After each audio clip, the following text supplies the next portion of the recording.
The way to actually get this is to, instead of asking the question, what's in this for me, simply treat the people who have chosen to follow you, to trust you as a guide with respect, as humans, like you would want to be treated.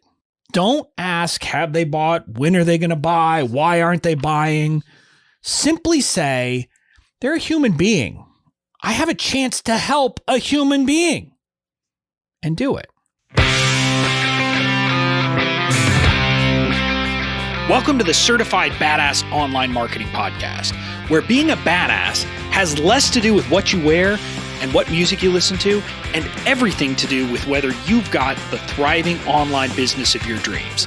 I'm your renegade thinking Harvard Law grad turned online entrepreneur host, Bobby Klink. In my years building my thriving business, the most important lesson I've learned is that being a badass online marketer isn't about secret strategies or ninja tactics. It's about doing the basic stuff right and showing the F up. So each week here on the show, you'll get clear, easy to execute guidance on how to build your online business and a swift kick in the ass or two to make sure you're getting it done.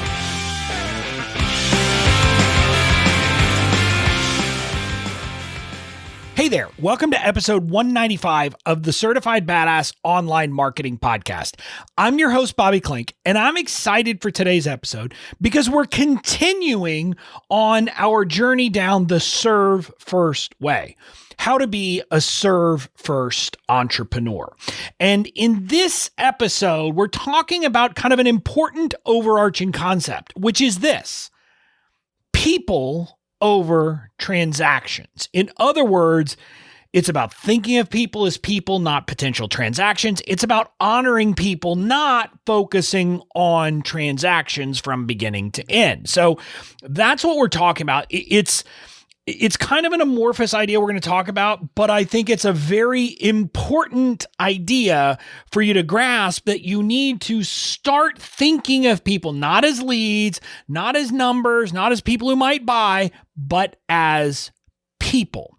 Now, it's the right thing to do, but I'm also going to explain to you why it is the way to build a successful business over time. So with that, before we dive in, again, if you haven't yet joined Badass Online Marketing University, I'm going to encourage you to head over to bobbyklink.com/BOMU. That's BOMU. If you don't know what BOMU is, it is a free training program. Right now, there's one course in there, Online Marketing Foundations, which walks through how to apply fundamental marketing principles. And by that, I mean the principles that professional marketers use to the online space. So that's what the course is right now. But over time, we're adding more and more courses to it. And it's absolutely free now and forever. No tricks, no gimmicks. It's my way of serving entrepreneurs like you. Look, I'm a serve first entrepreneur. I want to lead the way. So you can get access by heading to bobbyklink.com/BOMU. Now, with that, I was wondering how to start this episode. And this episode, candidly, it's one that's important in this concept, but it's one that has given me a bit of I don't want to say headache, but it was a challenge on how to get in here and how to start. And what I want to say is that doing this is the right thing to do, but it's also going to make you more money. And as I say that, it seems kind of weird because I'm saying think people, not transactions. So wait, what? As I was thinking about it, I couldn't help, because I think about pop culture all the time, of thinking of this Friends episode. It's a Friends episode where Joey and Phoebe are having a discussion, and Joey, I don't remember how it happened, how it started, but Joey basically says that there's no such thing as altruism. And he doesn't use that word, but of a selfless act. And Phoebe says, what are you talking about? And they get in this argument, and he says, well, you give to charity, and that's about making yourself feel better. And, it wasn't even about it, but it's it makes you feel better.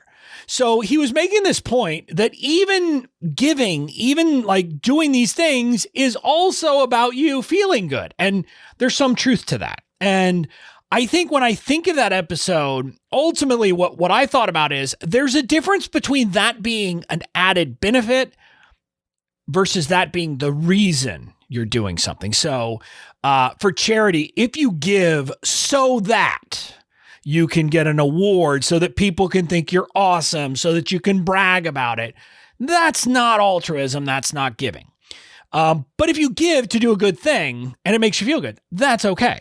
And it's the same thing here. If you treat people like people, knowing that one of the benefits will be that it will build your business better, great.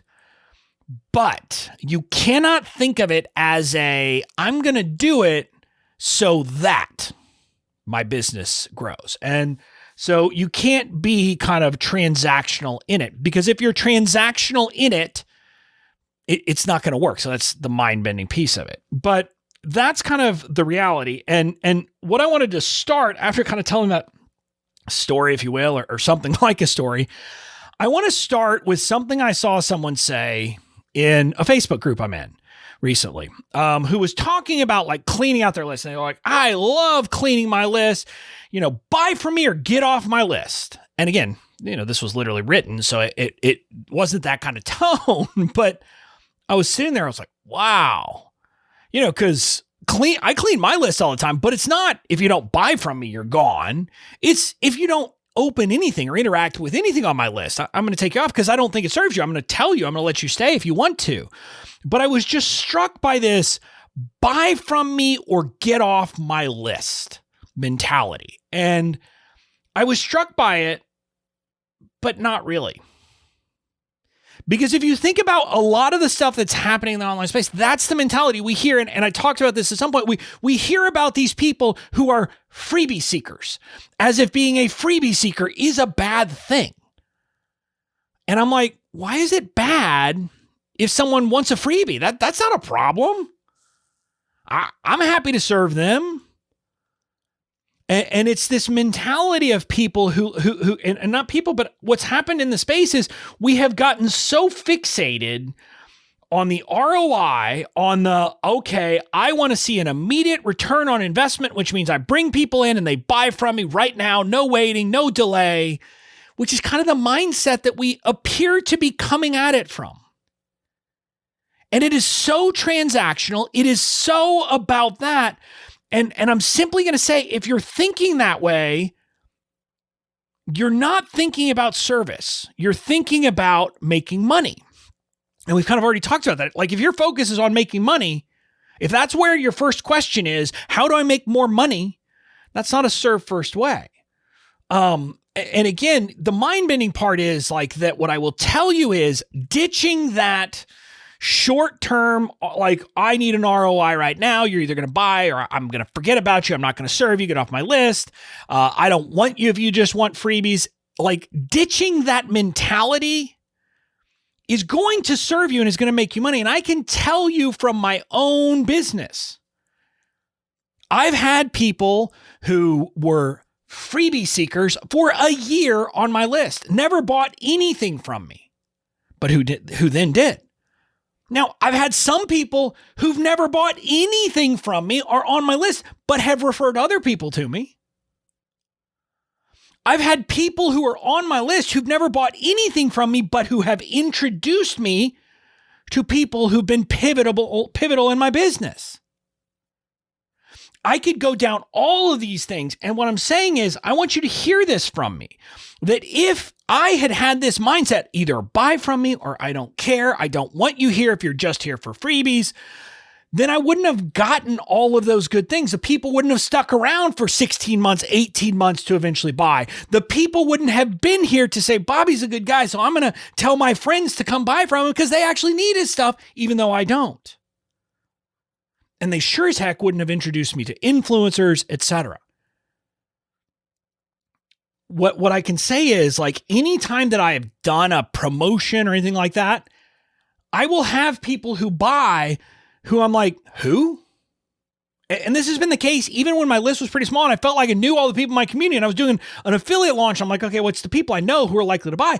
But it's not just that it's like people I don't know. It's like, I've never even heard of this person. I mean, they were on my list, but whatever. And I'm saying that I look and they hadn't bought. But if I had this transactional view that people on my list are prospects, and if they don't buy, I don't care about them, it wouldn't have happened. the way to actually get this is to, instead of asking the question, what's in this for me, simply treat the people who have chosen to follow you, to trust you as a guide with respect, as humans, like you would want to be treated. Don't ask, have they bought? When are they going to buy? Why aren't they buying? Simply say, they're a human being.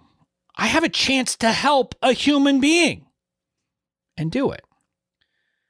And the other thing that I was thinking about when I was kind of thinking about this concept is, we've all heard about investing in our team, but it's not just investing in our team. Like, under the current model of professional marketing, called the holistic marketing concept, we're supposed to be thinking about kind of our relationship with our team, with our vendors, with our customers, with like the peers in the industry, with all of the people we interact with.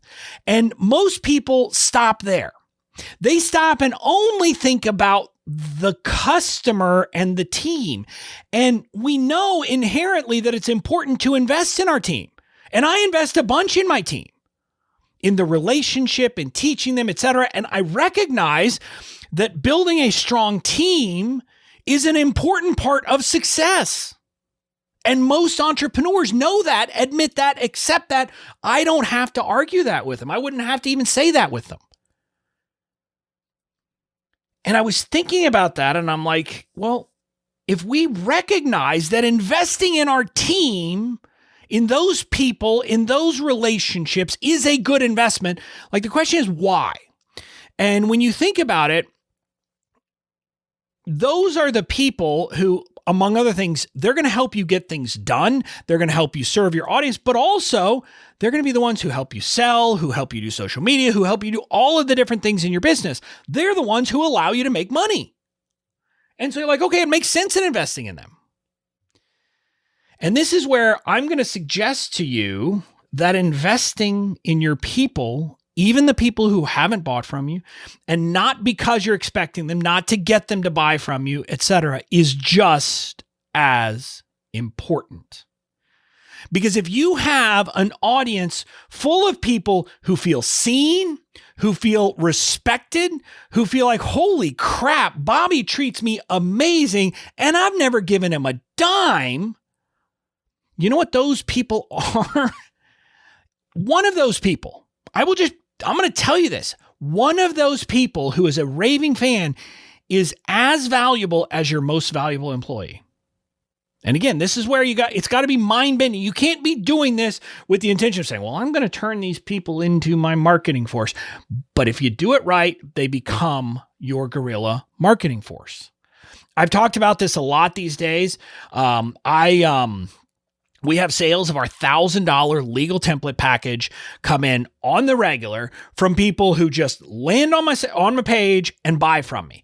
And like sometimes we ask them and find out, sometimes we don't. But what I've told you is some of the people have interacted with me in a group. That's sometimes happened. But a lot of those people say, I heard about you in this group from the other members. I heard about you from so-and-so who knows you. I just want you to get that probably close to 45% of my sales of that $1,000 product happened because of that. Now, there's the other percent. It's about, like, when I look at it, about 65% of sales are just they come in and buy. Not a funnel, nothing like that. But a good chunk of that is people who don't know me specifically. So I haven't treated them well, but I've treated someone else well. And so they hear about me from there, and so they come my way. And what I want you to get from this is that this only happens, it's only possible if you're willing to step back and say, people are not transactions, people are people, and I'm going to respect that, and I'm going to treat them that way. And I'm going to think of them as people, and I'm going to say, you know what? I'm going to go out of my way to care for them. And so this is kind of what I'll say is, like, we hear about this concept, from Disney, for example.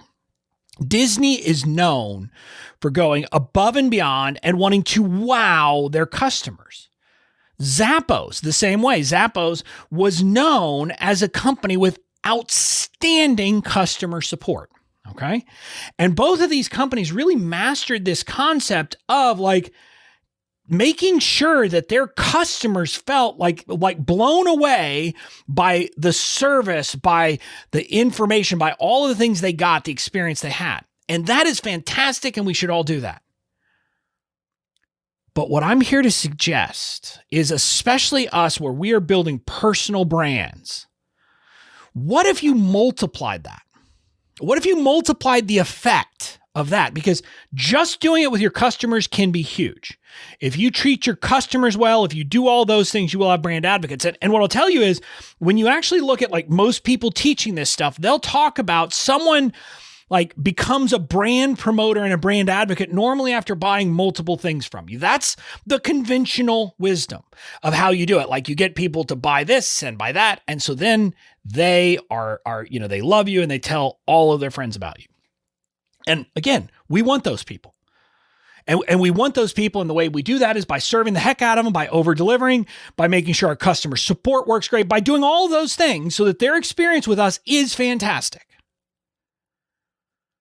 But if you look at your business, I suspect that you'll find that fewer than 50% of your list is people who bought from you. In fact, I suspect that for most people, only about 20% of the people on your list or in your social following or anything like that have bought from you. And it may be even smaller than that, only 10% of the people, when you add up the people who follow you on social, who are on your list, who, are in your world, when you look at the total number, it's going to be less than 20% for almost everybody. But for a lot of us, probably 10% or less are customers. So my question to you is, what if instead of only saying that the 10% are people who could potentially become those brand advocates, and instead of only thinking about the customer journey, the customer experience, the customer service, you said, no, I'm treating every single person in my orbit as a person. I'm going to over-deliver. I'm going to serve the living hell out of every one of them, whether they've bought from me or not. Imagine the power that comes from being that kind of entrepreneur. See, that's the power of serve first. That's the power of saying, I will serve you regardless of whether you have bought from me or if I have any prospect that you will buy from me. That is when you create these people who are the truest brand evangelists you can ever get. And there's books about this, and there's all of these things that talk about it.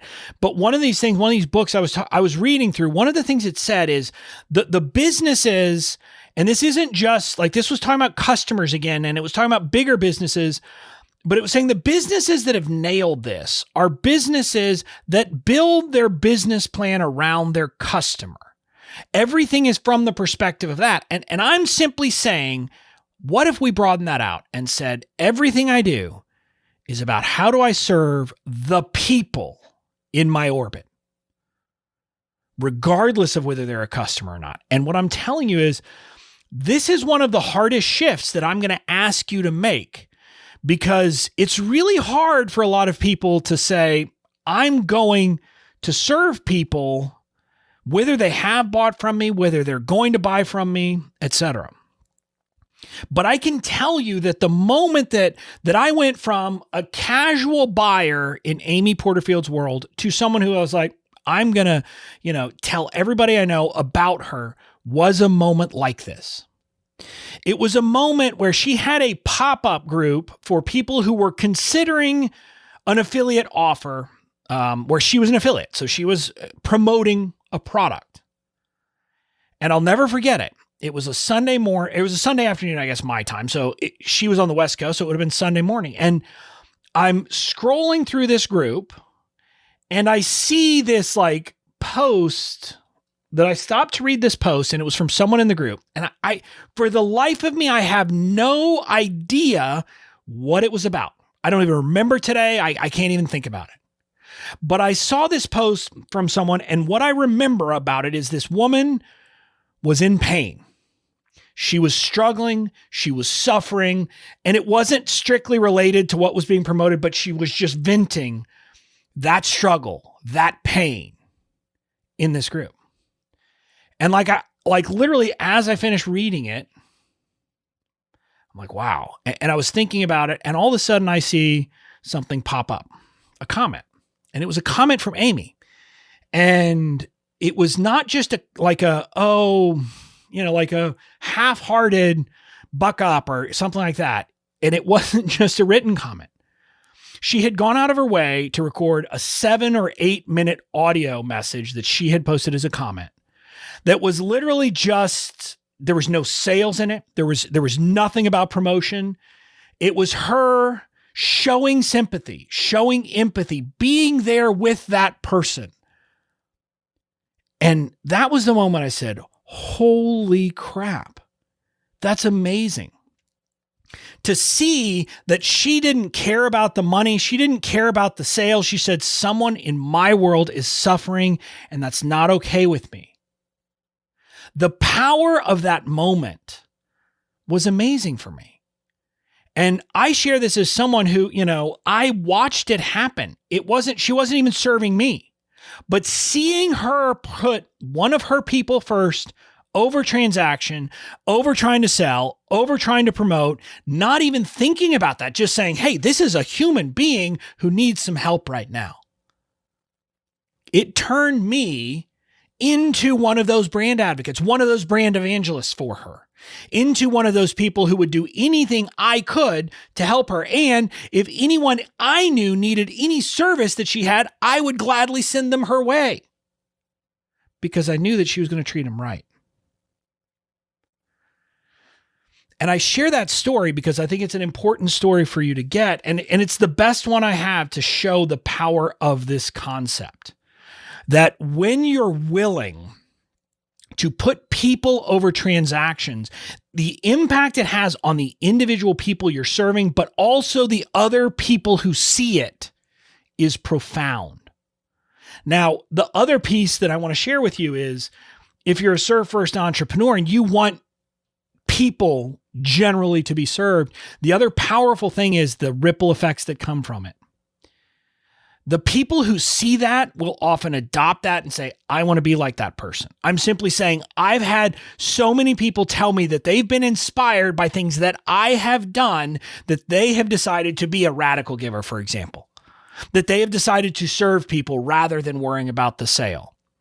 And so I get to go back to that, where I started with that story of from Friends with Joey and Phoebe.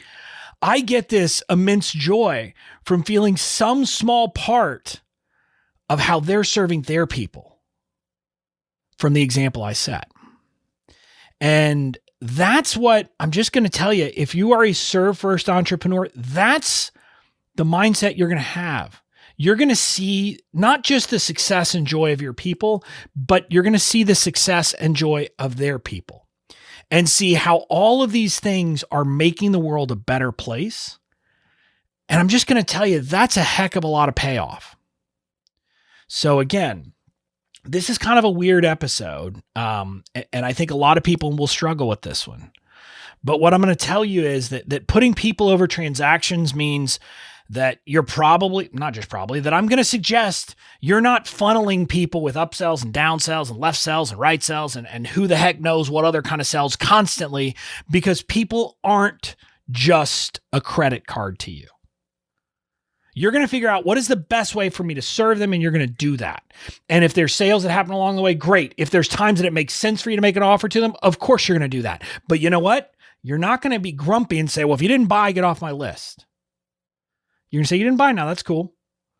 What can I do for you? How can I help you? And you're going to do it.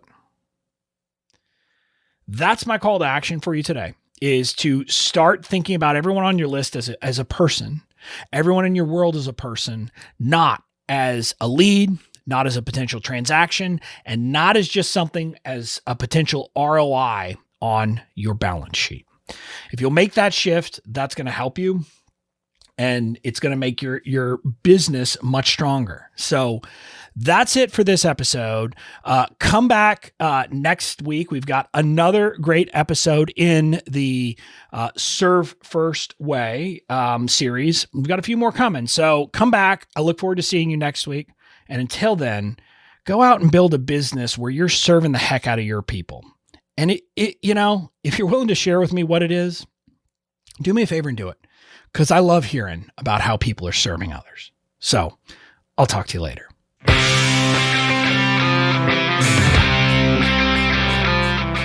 That's it for this episode of the Certified Badass Online Marketing Podcast. Make sure to tune in next time.